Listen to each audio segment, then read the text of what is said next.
I was playing football like a normal kid in 3rd grade, and I started getting dizzy spells to the point where I'd fall over. I took him in for what I thought was going to be an inner ear infection. I planned on leaving the doctor's office with medication, and we ended up leaving with doctor orders for MRI.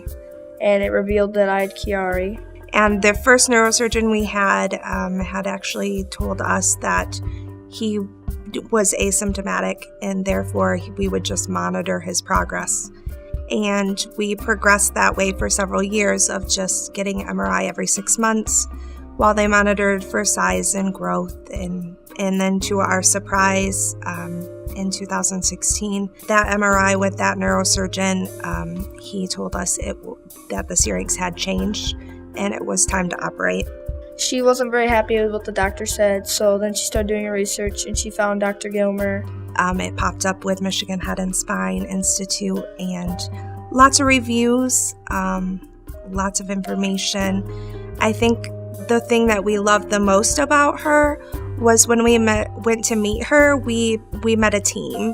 When I first met Tyler, he was 12 years old. He was having frequent dizziness, and that actually began in 3rd grade when he was 8 years old. So that was when he first got an MRI and was diagnosed with Chiari Malformation and also with a thoracic syrinx.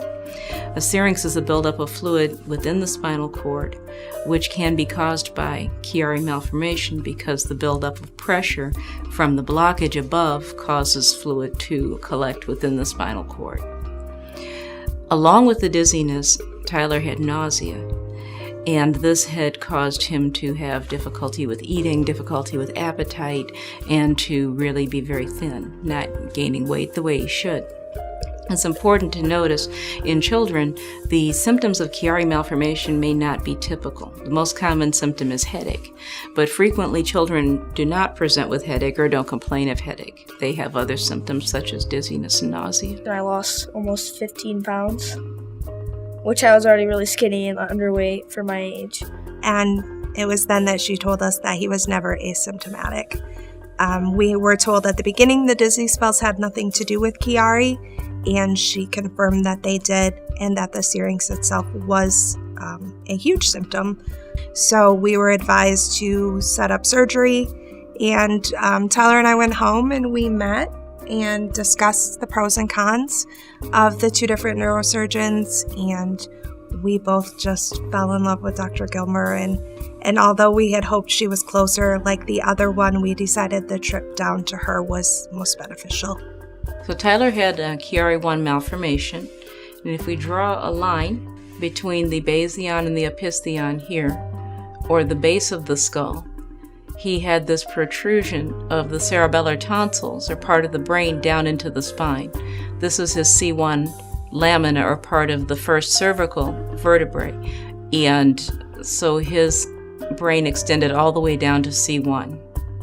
He also had scoliosis, as you can appreciate here, and then here down in the cervical spine, he had this fluid collection, which is a syrinx.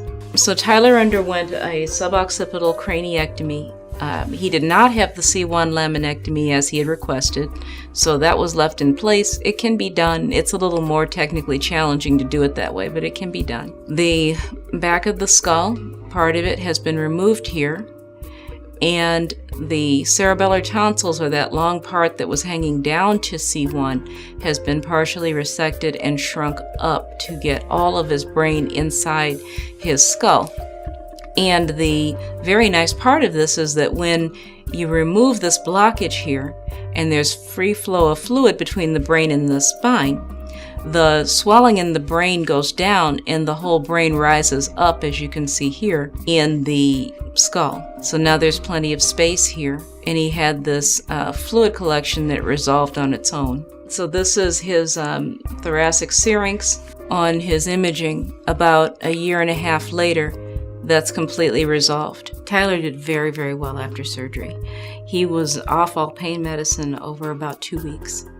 And the nausea resolved, the dizziness resolved.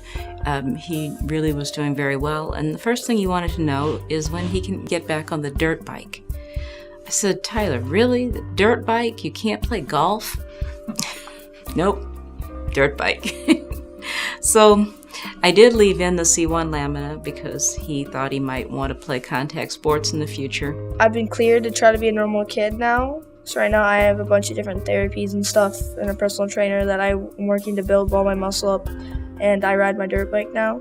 My mom works at the Grand Haven Tribune, and we wanted to spread the word to make some more money to donate to Conquer Chiari. So we had one of the reporters do an interview, and they asked a lot of questions, and we were able to get this article, and a lot of people called in and donated online once they read the article. So far for Chiari, I have raised $1,775. I'm telling my story today because I really don't want to have any other kids go through what I've gone through, and I want them to be able to find a cure. And if you want to donate, I'd really appreciate it if you would donate to Conquer Chiari because they're doing great things.